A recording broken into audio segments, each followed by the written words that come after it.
And I can absolutely put the recording in there. prolearning.csu.domains.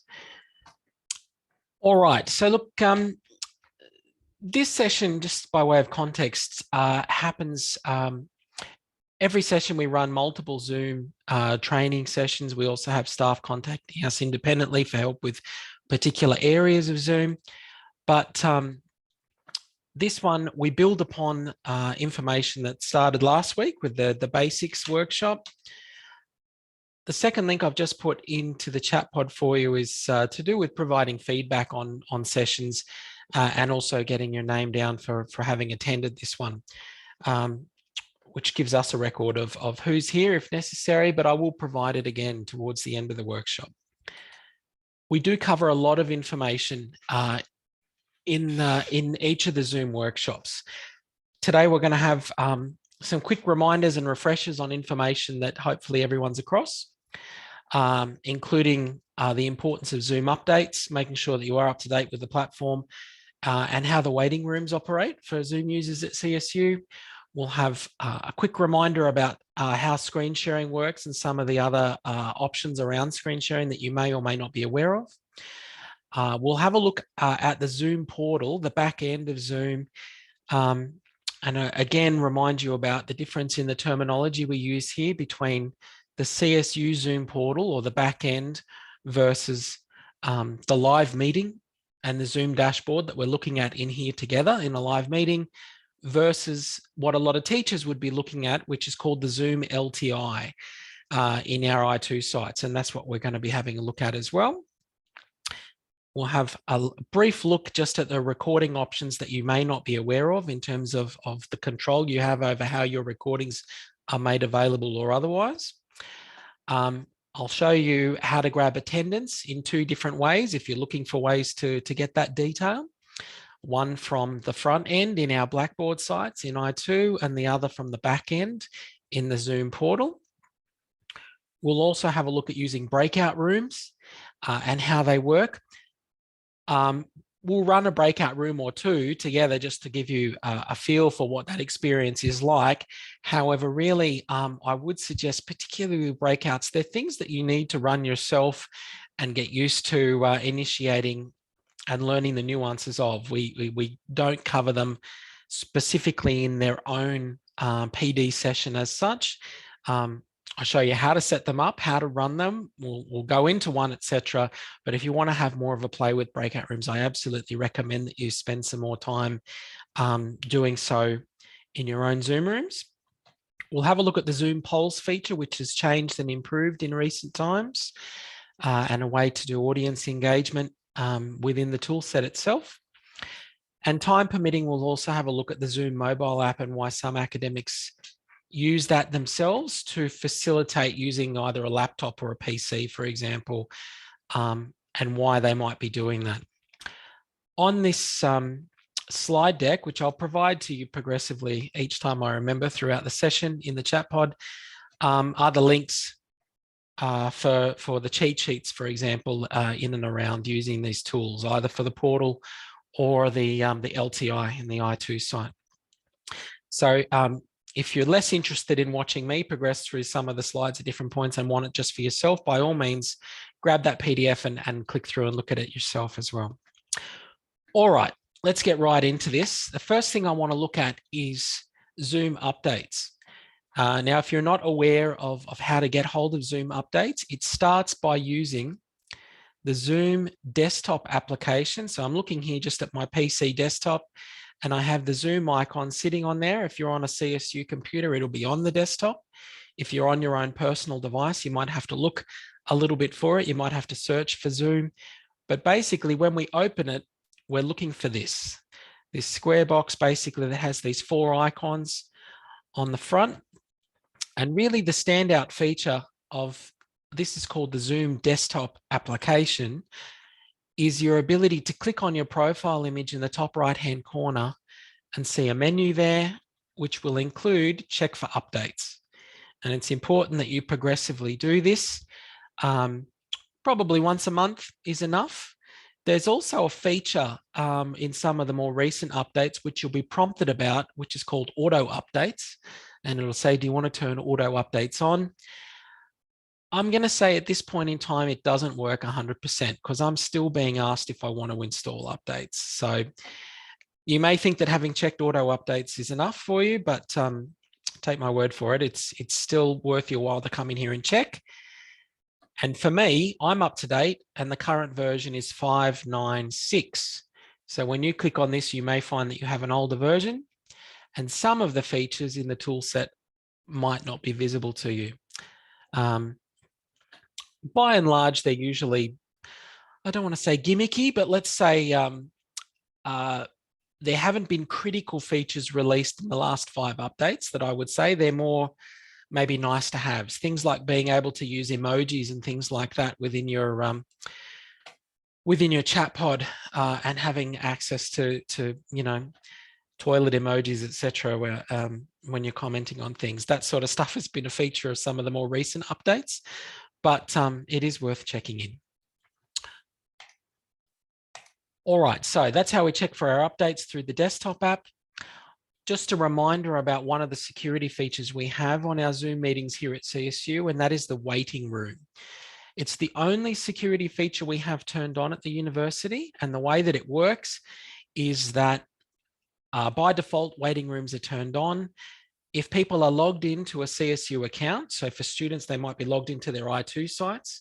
For staff, they might have gone through the staff portal or the web kiosk or logged into I2.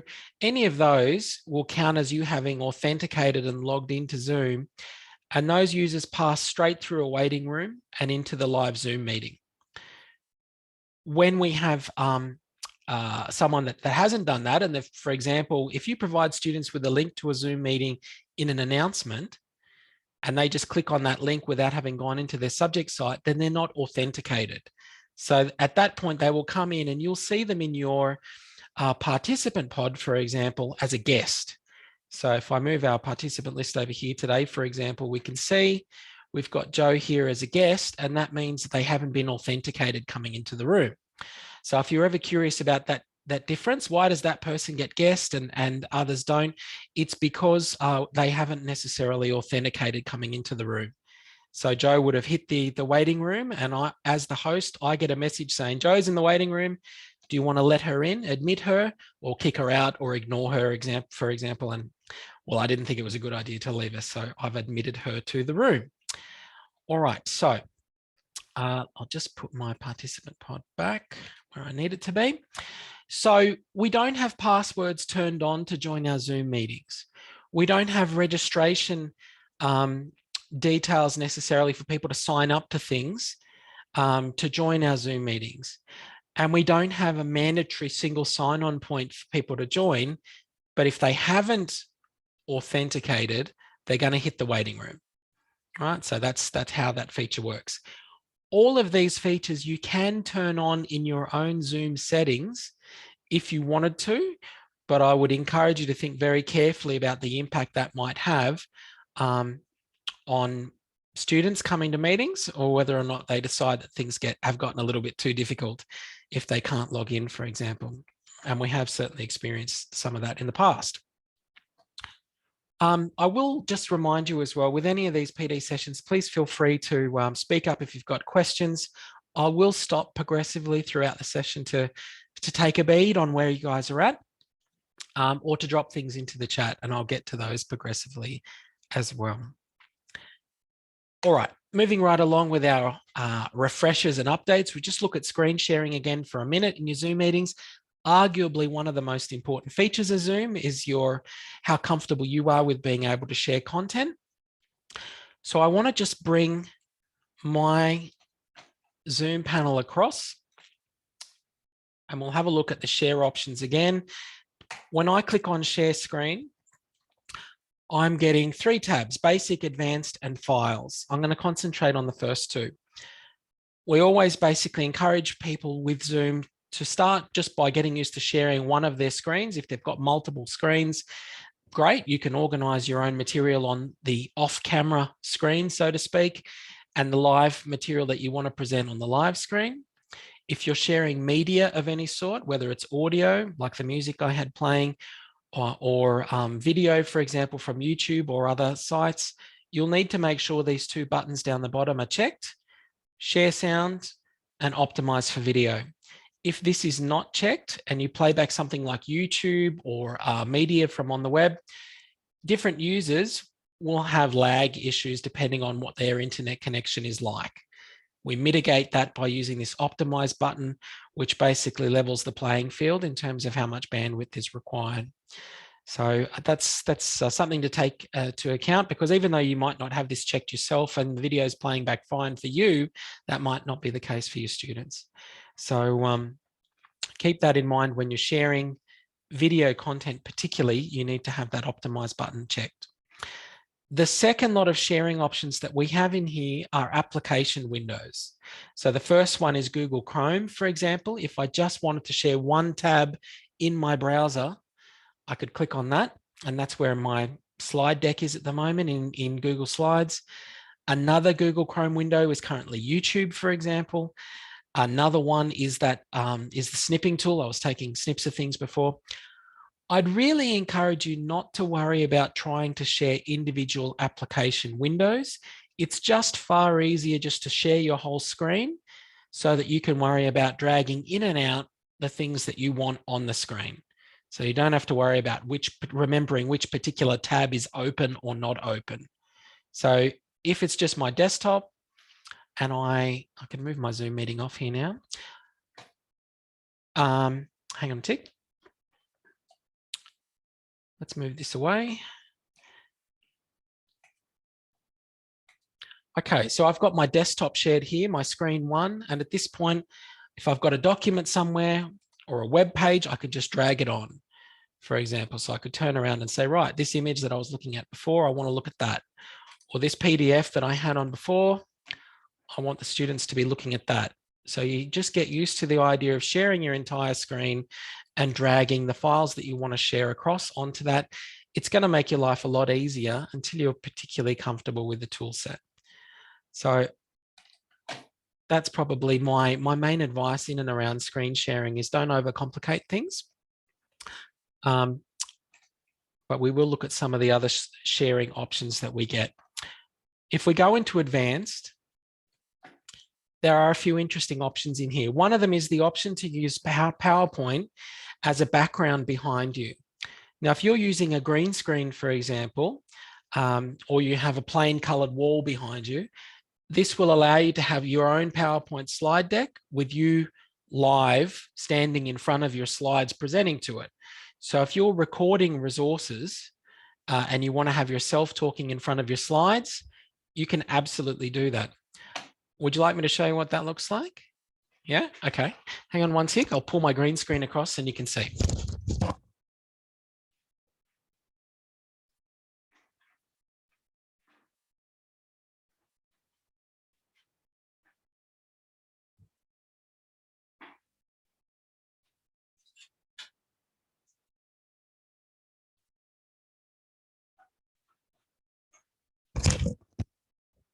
It's a $2 green screen, you know, so don't get too hung up on it.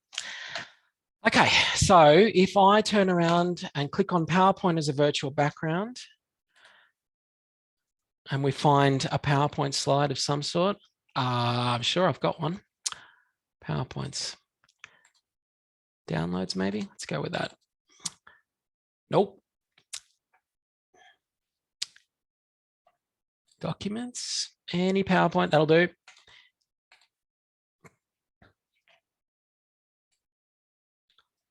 Okay, it's preparing the slides, and there's me in front of all of you saying, and then this thing, and this thing. Have you forgotten about that, and that, and that? And you can be standing up in front of it. You could be standing there, but you don't need an audience in here. You could just be recording this.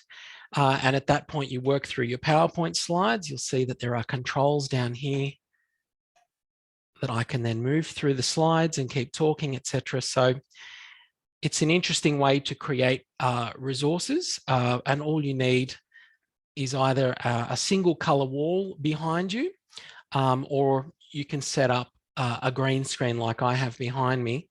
I'll stop sharing that virtual background, but it is an interesting way to prepare learning materials And it doesn't require too much work, to be honest. Zoom will let you do this quite easily. The cloth that I have behind me, for the curious, I'll just share my screen again, is called Enviro Cloth, and I got it from Spotlight, and it costs, I think this cost me about $12 in total for the material, and I just have it behind me, and it works perfectly as a green screen. I'll stop there for a second. Have I got any questions from the audience, comments, etc.?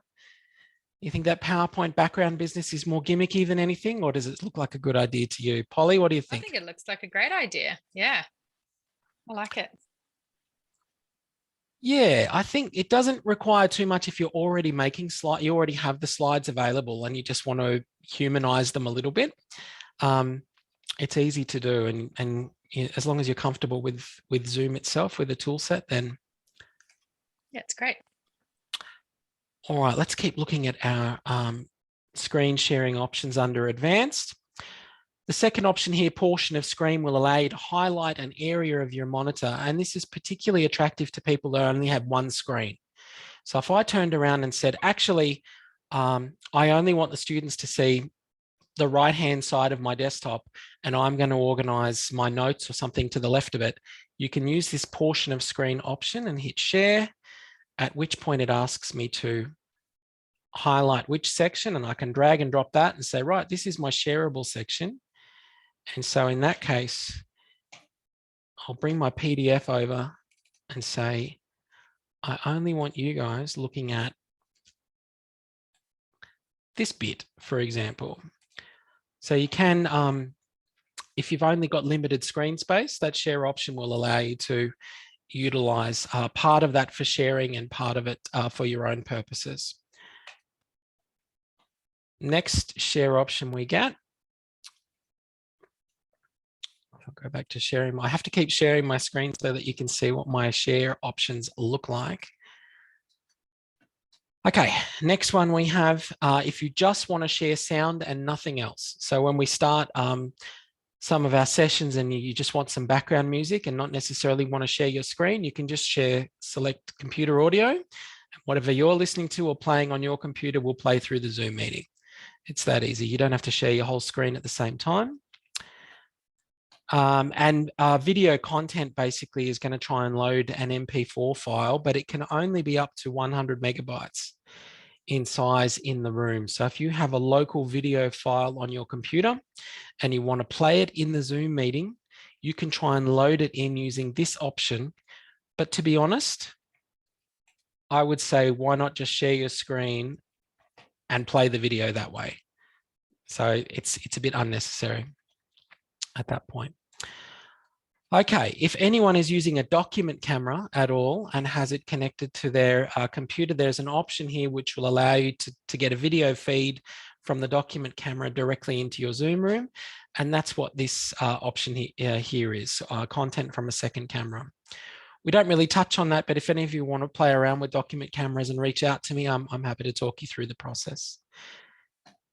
Okay, and the last tab that we have is to do with sharing of files.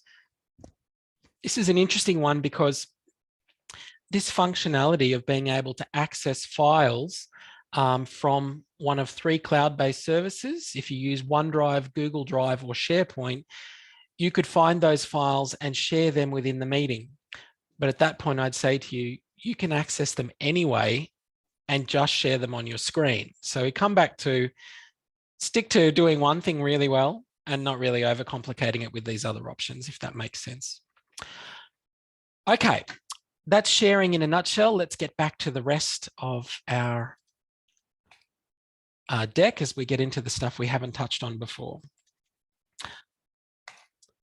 Okay, the Zoom portal, I'm referring to that again. Everyone should be familiar with this by now, charlessturt.zoom.us. I'm going to say that if you ever have any trouble with Zoom or any of your teaching team have trouble with not seeing things that they should be able to see, things being missing, etc., students not being able to get in, the very first thing that we always tell them to do is to log into the Zoom portal first before trying to join the Zoom meetings. So that means going to charlessturt.zoom.us. And this applies equally to staff, sessionals, etc. If you're having trouble getting into your Zoom meetings or accessing the features you need to, always make sure you've logged into this at least once as your default kind of first troubleshooting move. So we go in, open that address and click sign in. Don't worry about these other options. Most of the time, they're not particularly important for most of us. It's this sign in feature, which makes sure that the computer knows we are a CSU staff member with an enterprise account and it should be able to access all of the Zoom features. Most of the issues we have at the start of session in the division around Zoom relate to new staff who either have another Zoom account and are trying to access Zoom meetings or have never signed in before to the Zoom portal. So that's what I say. It's the first troubleshooting point we put in front of everybody. Have you signed into the Zoom portal? Which brings us neatly to looking in the back end at the Zoom portal, where we can actually have a look at some of the finer settings around recordings. Once we go in here, this is if you're ever going hunting for where your recordings live, etc., and you're not sure where things are. In your subject site, for example, maybe the LTI isn't doing what you need it to, or you've lost track of something. Hop into the back end, the Zoom portal, and look at your recordings. And that will give you the full listing of them, remembering that all of the recordings here at CSU in the Zoom back end will delete automatically in 365 days. From the time you make your cloud recording, this is only for cloud recordings, that counter is on, and you can see over here on the right, 359, 58, 57. Once it hits 7 days to go, you'll get an email notification saying you've got recordings that are about to be deleted. Now, your options with these really at that point in time is that you have to download that file if you need to keep it and put it somewhere else. There isn't really a solution that allows you to keep your recordings in Zoom indefinitely. They last for a year. Otherwise, you need to look at storing them in either on a YouTube account, for example, or in CSU's own video solution, Panopto, CSU Replay. And we talk about that in some of our other PD sessions around video content. Right, so it's important that you keep that first and foremost in mind. They can't stay in here indefinitely. You've got a year from the time that you make the recordings.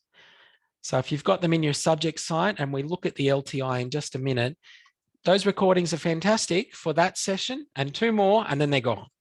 So it is important. Every individual recording in Zoom has a share button next to it.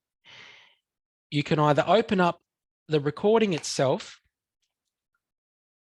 and that will show you the range of files that can be downloaded if you're after individual pieces. So in this case, I get speaker view, which is just me doing the talking, for example, and whatever's being shared. Gallery view, which is all of your faces and whatever's being shared. Just the audio, if I'm after just an MP3 file to listen to. The transcript, or a log of the chat pod, for example, the chat file. You can download all of those individually over here on the right, or you can delete any of them individually on the right as well. You can also get a link to each one individually. Most of the time, we don't deal with this sort of detail because we're in the front end in the subject sites, and the students just click on the picture of the video and play the video. But if you want to get right into what's available with the recording, you can get into it in the back end.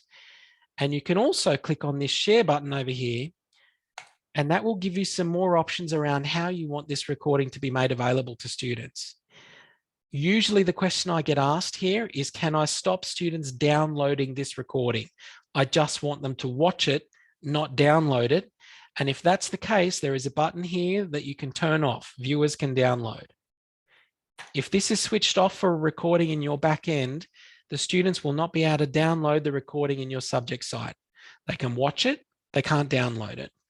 So there may be types of content that you want to do that with, but by default, students at CSU, if they get access to recordings in Zoom, they can watch them, they can download them, they can get hold of each of those files, the transcript, etc., unless you go into these share settings and start turning things off.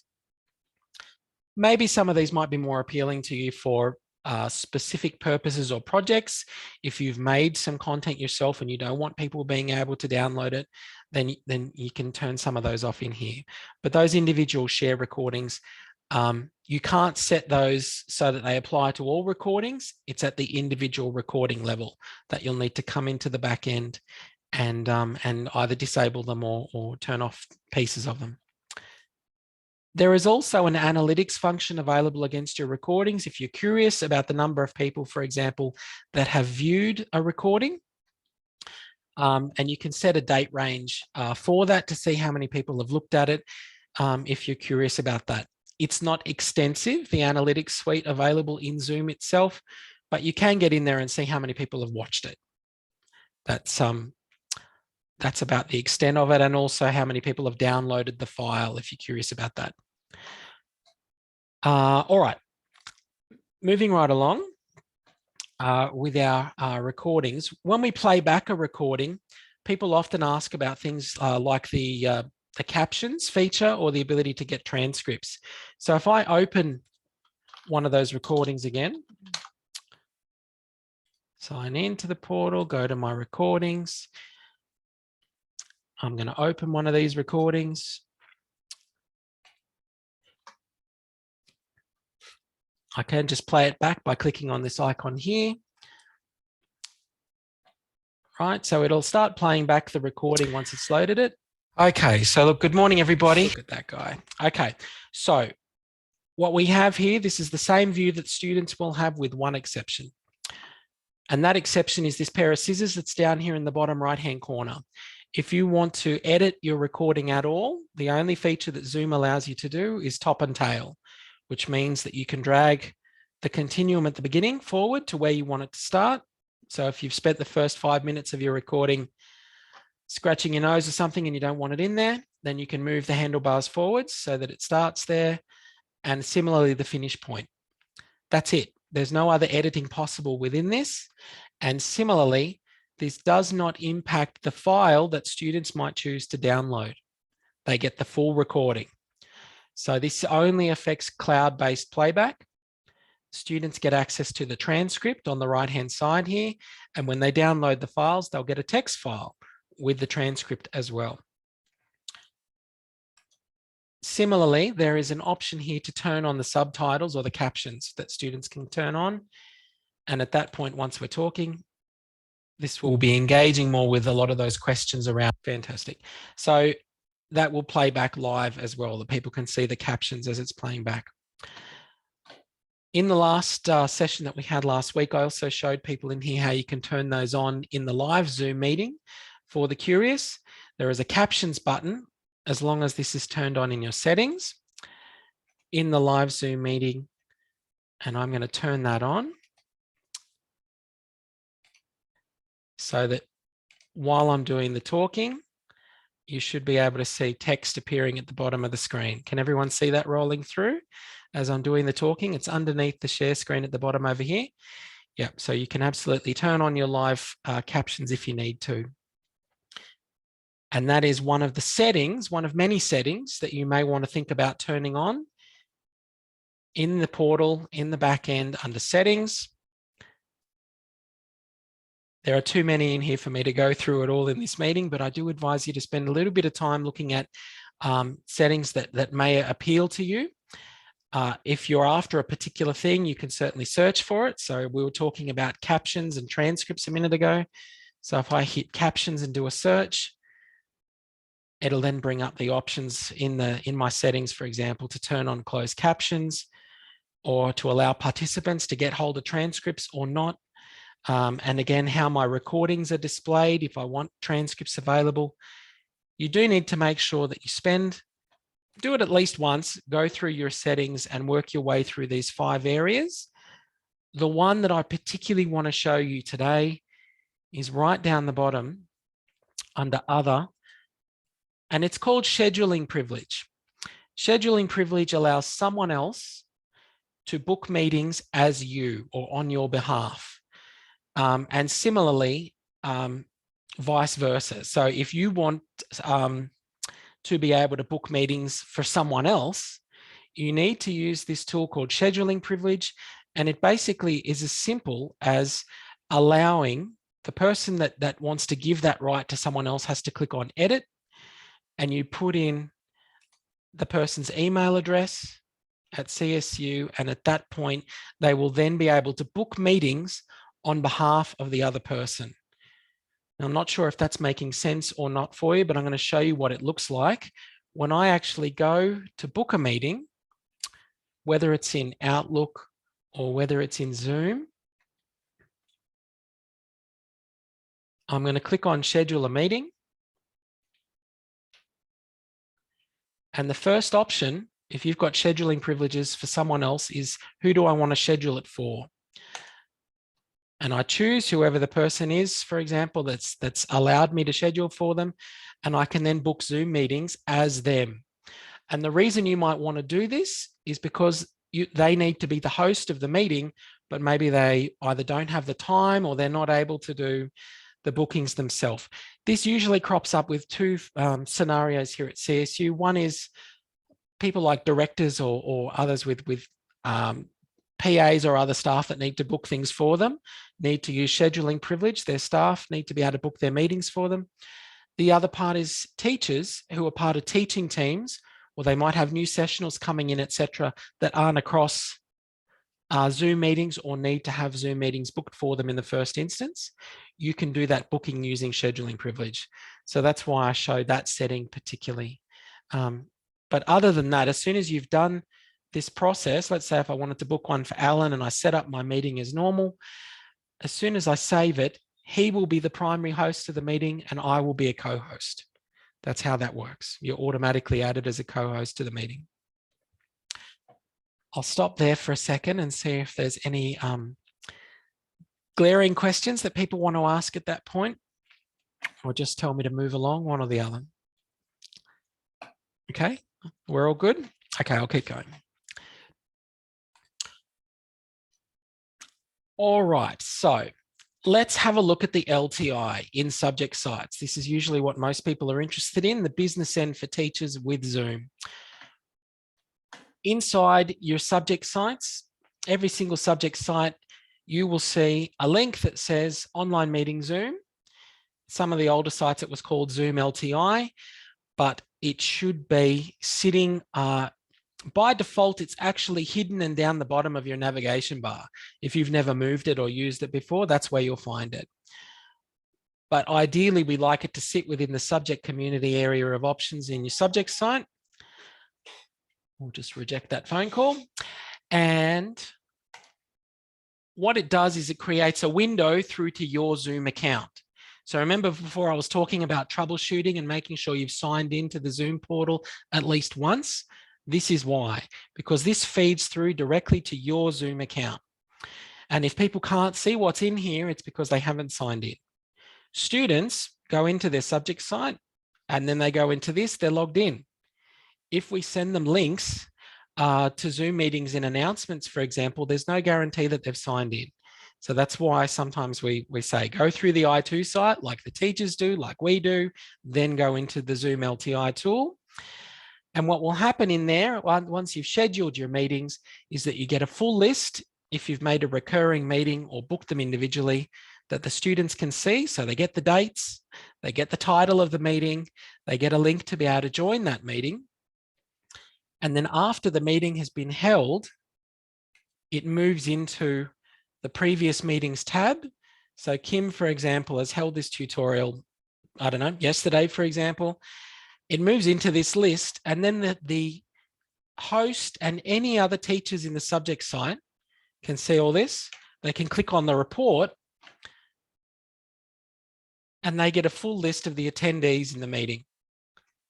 So if you need to get an indication of who was in a meeting, you can get it on screen through that report. You can also export that. So you've got your document, record of your attendee list if you need it. And all of that is accessible through that previous meetings tab. If you run any polls and activities, you can also get a breakdown of the responses in there as well. But most of the time, this is the one people are after, who came to particular meetings. So that's one way to get attendance. We'll look at another shortly. if we look at the other options visible, we've got the meetings coming up, the meetings that have occurred already. This third tab is only visible to staff, to instructors, and it's personal meeting room. Zoom has the feature that it will give you a permanent link always to the same room that it's called your personal meeting room. I'm going to say from the outset that I really advise that you don't use it for anything to do with your teaching, and that you only potentially use it if you're having a catch up with someone for your own personal use. The reason for that is if you use your personal meeting room and do recordings, they are not going to appear properly for the students under the cloud recordings option, right? It just doesn't sync up properly. So really, I'm showing you the personal meeting room area, but I would say avoid using that. Students can't see this tab. So really, you're better off every time you schedule a new meeting in Zoom to give it its own unique address. That's an option that we'll have a look at in a second in case I've lost you already. But avoid using your personal meeting room is what I'm saying more than anything else.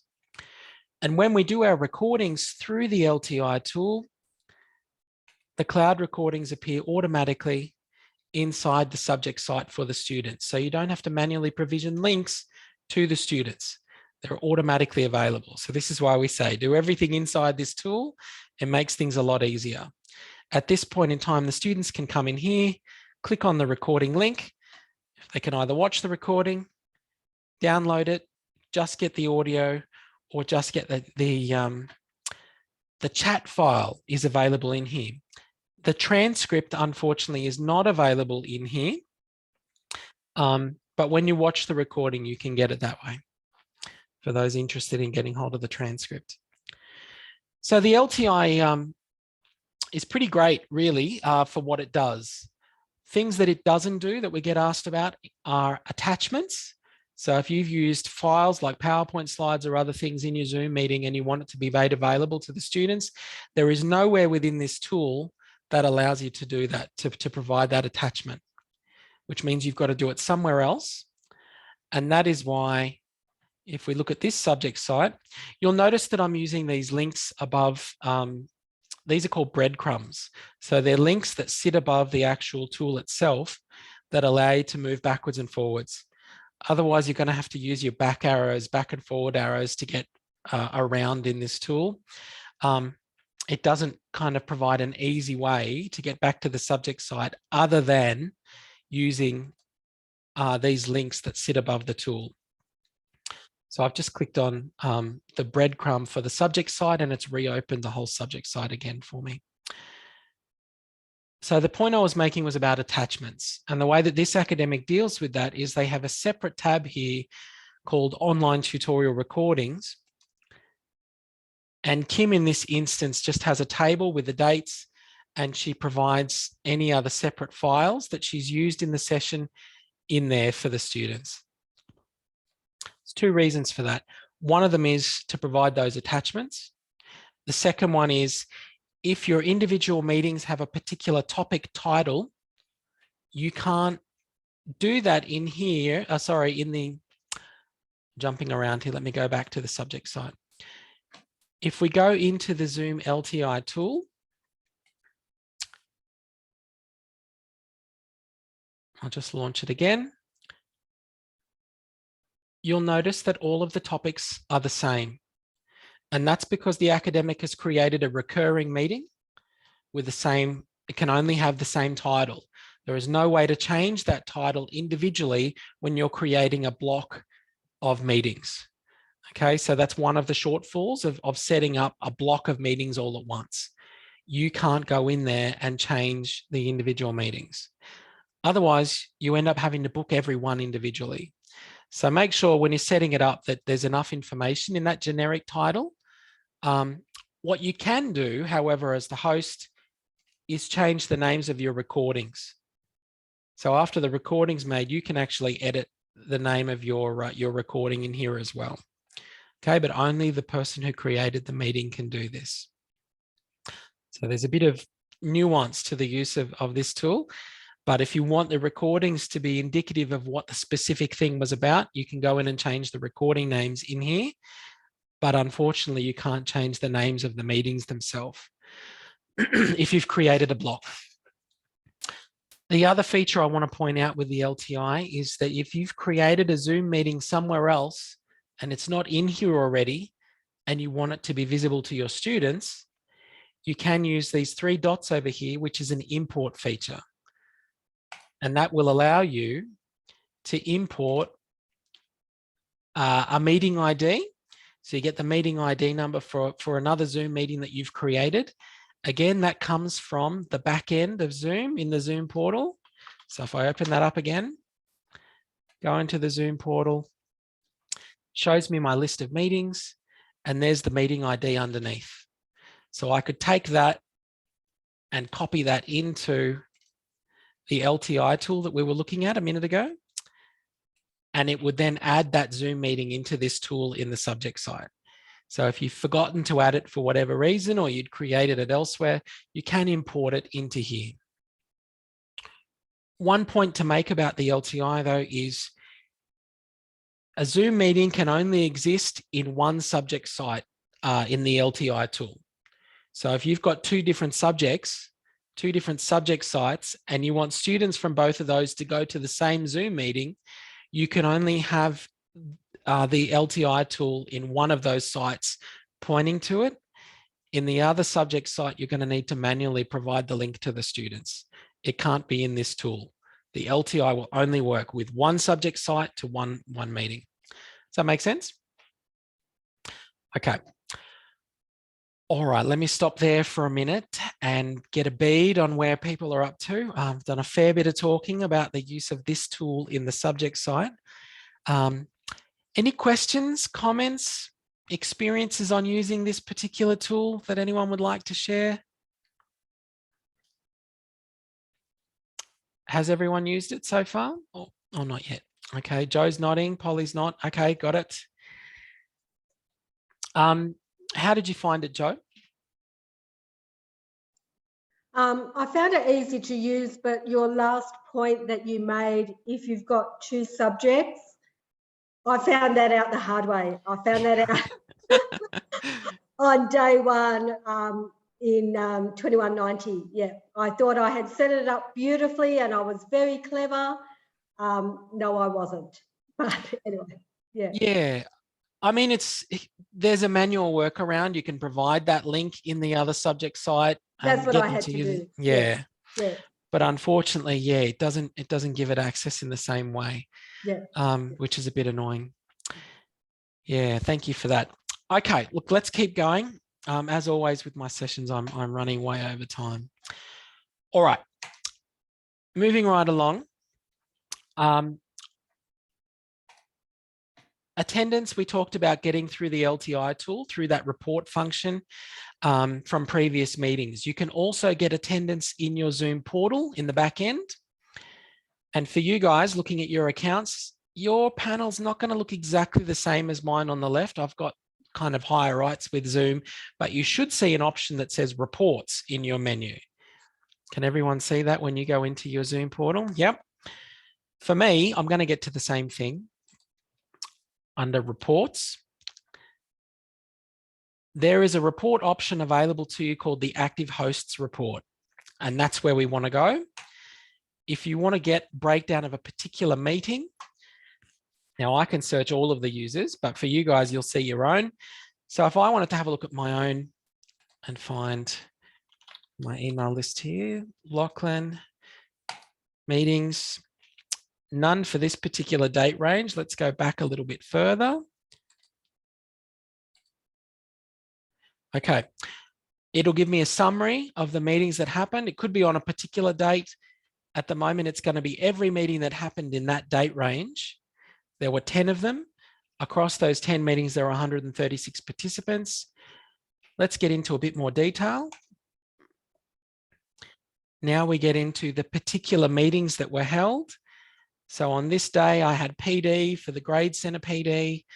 There was 11 participants. At that point, I can click on this and get a breakdown of who those individual participants were and how long they were in there for. And I can export that as a CSV. Can you see how getting hold of this through the LTI is a lot simpler than having to do this kind of filtered search, etc.? It's not quite as far reaching if you want it for a group of meetings and getting data, but it certainly allows you to get that information, that same information at a click. All right, so attendance you can get in two ways. Let's keep going. Breakout rooms. We've got to spend some time on breakout rooms. All right, look, I'm going to minimize this screen and drag across my Zoom screen so you can see what I'm looking at. Let's make that full screen. And right, I'm going to turn off those transcriptions because they're just getting in the way. Says me. They're right in the way of what I want to click on. Just give me one moment. Subtitle settings. Captions, no, that's no good. Live transcript, disable. Okay, thank God.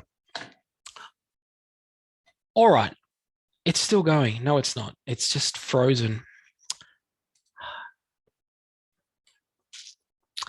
Can everyone still see my screen? Okay, great. You can watch me fumble around in the dark. All right, I'm going to find breakouts. If you can't see it in your taskbar down the bottom, then that means you've got to go looking for it underneath more. There it is for me, breakout rooms. Now, breakout rooms have three states, okay? Three stages. One is the create stage. The second part is the edit stage, where the breakouts are not live, but you can modify how they operate. And the third is the live breakout room. At the moment, we're in stage one, the creating breakout rooms. First, it wants to know how many we want to create. Now, at this stage, it'll tell me down the bottom here how many participants are going to be put into each based on how many breakout rooms I'm using. So if I up this, we've got 11 in the meeting, including myself. So there's 10, that's why there's 10 participants. But you'll see as soon as I've changed the number, it says that there'll be 5 in each. So it just modifies automatically. If I said, right, actually, I want 3 breakout rooms, right, there'll be 3 to 4 in each one. So you can modify this later on, but we'll just, for the purpose of showing you how this works, we'll go with 3. You have 3 options with how the breakout rooms work. Either I can split the number of participants automatically into the breakout rooms. I can manually assign who's in which one, if you want to do that with yours. Or the third option is to let the participants choose which one they go into. So if you're creating a learning activity, for example, where the breakout rooms have maybe a specific name or purpose, and you want the students to choose which one they go into and out of, that third option might be attractive to you. You're going to need to play around a little bit with this tool and get comfortable with it and familiar with how it works. But that can create quite an interesting activity type where students have choices on where they want to go. All right, similarly, if students, for example, have got groups in their subject site or groups made for another purpose, and you want them to get in those same groups again, then you can use that let participants choose option and tell them to get into their own groups, for example, if they're set up like that. All right, I'm going to use assign automatically for this one. I'm going to hit create. Then it brings up our second stage, which is the edit stage. And we can see that my automatic split looks like this at the moment, with Joe, Leanne, Patricia, and Slavica in the first one, Chris, Kim, and Crystal in the second, and Beverly, Maria, and Polly in the third. My options here at this stage, I can change the names of the breakout rooms, hovering my mouse up the top. So we can call these people the good guys.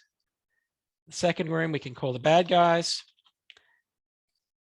And the third one, MISC, for example. Don't take any of these personally, please. All right, so you can rename the groups if you like. It tells you how many people over on the right are in there. You can delete the breakout room that you've created as well. If it's superfluous to your needs, you can delete it from each of those heading areas. You can also manually drag and drop, left click and drag highlight, and you'll see move to, and you're able to then shift those individual users into another group if you need to. And what we'll see down in the bottom left-hand corner is there's an options area, and that will allow you to change some of the settings for the rooms. Some of them we had access to originally. Do we want participants to be able to choose their own? Do we want them to be able to jump out of the breakouts and come back to the main room at any time? Or do they have to stay in there until we finish the breakout rooms ourselves? How much control do you want for your activity? And then thirdly, once we start the breakouts, do you want to move them in automatically? Otherwise, you're going to get a message saying, Lachlan's invited you to join this breakout. Do you want to? Yes, no, maybe. Check that one, would be my suggestion. Otherwise, you'll get a bunch of people sitting in the participant pod. Maybe they're ghosting, not really listening or paying attention. So check that box. How long do you want them to be open for? You might want to think about your breakouts working, for example, for the activity just running for 5 minutes. Do you want to be notified when the time's up? Not really, for me anyway, personally. I do like using this countdown feature, which, for example, tells everyone when there might be 10, 15, 30 seconds to go, so they can kind of finish up their last point, conversation, whatever, and then the rooms will close, and then everyone is brought back to the main group. So those are the options that I have access to in the edit phase. I'm also able to add additional rooms if then there's not enough now and I need to add more. You can do that in the edit phase. The recreate button basically will create the same setup of breakout rooms again. Maybe avoid using that one for now. It's slightly confusing. All right, I'm going to open the breakouts, but I want to point out a few features to you, and then I'll show you one really good one when we're finished. When you open the breakouts, everyone becomes a co-host. That's important to know in terms of what they can do in that space, because they effectively work as a whole new meeting room. So everyone in there will be able to turn on their video, turn on their mics, share their screen. Everyone gets access to those rights once breakouts are launched. So that's important to know. The only communication that you have generally as a host is that you can send a broadcast message to all the breakouts. So I'm going to launch the breakouts in a second, and I'll send some of those messages through, and then I will join each of the breakouts myself as a host, just to make sure that you're across how they're working. All right, so here we go. So this is still being recorded as the breakouts are now launching and people are being pushed into those rooms. And I'm here by myself at this stage. I get access to this broadcast message for all option, and I'll send it out. First broadcast message. That's gone out to everybody.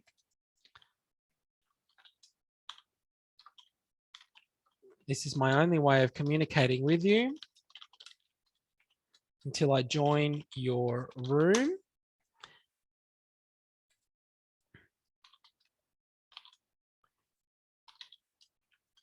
And then I'm sending my first message. Now I can join good guys up here.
All right, everyone's rejoining us. Okay, welcome back, everybody. Even 30 seconds can seem like an eternity. Can I point that out? So yeah, think about that, those options that we talked about. Now that I've stopped the live meeting rooms, I'm back in stage 2 of breakouts, the edit stage. Okay, so I've stopped live, I'm back in edit. And we had some questions about that experience. One of them that we noticed is that people weren't able to share, even though I turned around and said, everyone will be able to share as a co-host.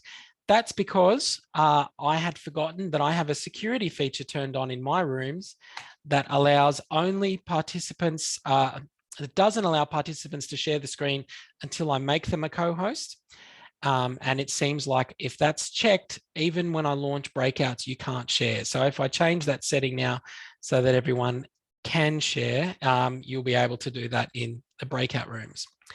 Some other things that we noticed, we were having questions about how did I join each of the breakout rooms as a host. I'm going to show you how you do that, but the way that I'm going to do that is actually turn off the option for everyone to go into their breakout rooms when I launch them. So you can see what they look like for me as a host. All right, so I'm going to share my screen so you can see what I'm looking at. Right, so I'm looking at the moment, the edit stage, stage 2 of breakouts. You can see here, it hasn't started. I've turned the option off to automatically move participants into the rooms. So when I launch the breakouts in a second, I don't want anyone to join the rooms. Stay in here and watch what I'm doing, okay? So now when I launch the breakouts, I get a message up here saying everyone's been invited to join the breakouts and I'm back here. You'll notice that me as the host, I can see the option to join each of the breakouts up here. So I can jump between each of those rooms if I need to. Keep in mind that my microphone and the audio is only going to be audible to the people that are in the same room as me. So you guys are in this common room with me now, our main room. If I go into a breakout room, no one can hear me except for that room. So this is the thing that people kind of trip over a little bit with breakouts is how do I get information out to everybody in the breakout rooms? What I would like to show you now is a great feature once the breakout rooms have started. Firstly, the ability to send a message to everybody. Once the breakout rooms are started is down here. Broadcast a message to everyone. Then I get a text box. And that goes into every breakout room as that text message that you would have seen when you were in there. The best part, though, is that there is a feature that allows you in Zoom to share content from the main room to all the breakout rooms. So you can use the share screen option. And you'll see now, because I've launched breakout rooms, there was a third option here that says share to breakout rooms. Can everyone see that? If you check that box and go to share your screen, for example, that might have a PDF on it, whatever the case might be, it will share that live screen with all of the breakout rooms. So people will be in the live breakouts and they can see that one thing that you're centrally sharing. That would be so fantastic. So many times I've been a participant and they say, go and do this task. And then you get popped in the breakout room and you're like, what was the task? Yeah, what do we do again?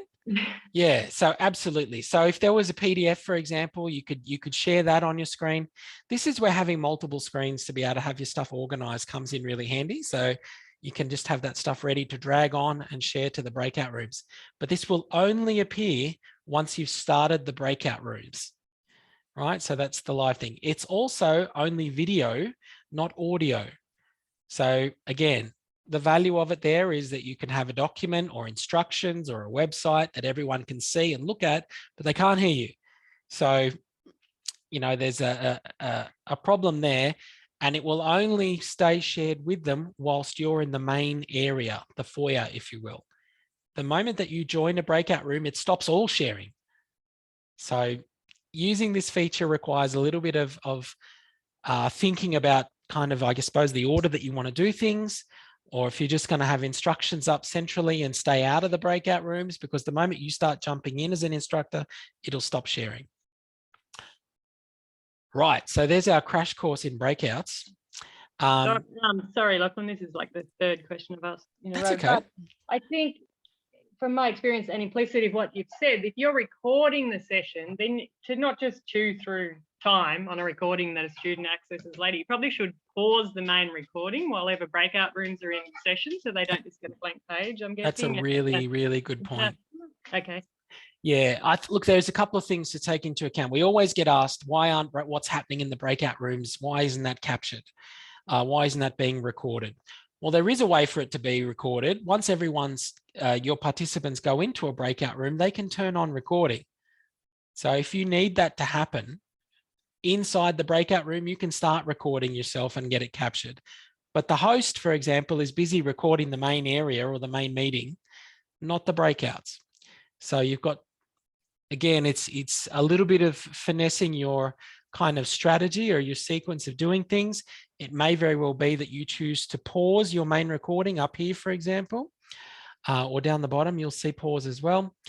And then you go into the breakouts and maybe you've got an activity leader or someone that's been appointed to do the recording. If you need what's happening in breakout rooms to be recorded, someone inside the breakout room is going to have to do it. So I guess there's a risk if you pause the recording that you forget and you miss the first 10 seconds or 5 minutes or hour and a half before you go, oh my goodness, I forgot to re-record. Oops. Yeah. Welcome to the first several weeks of every session for me, and people saying, is there any way to retrieve what I didn't record? It's like, no, it's not happening.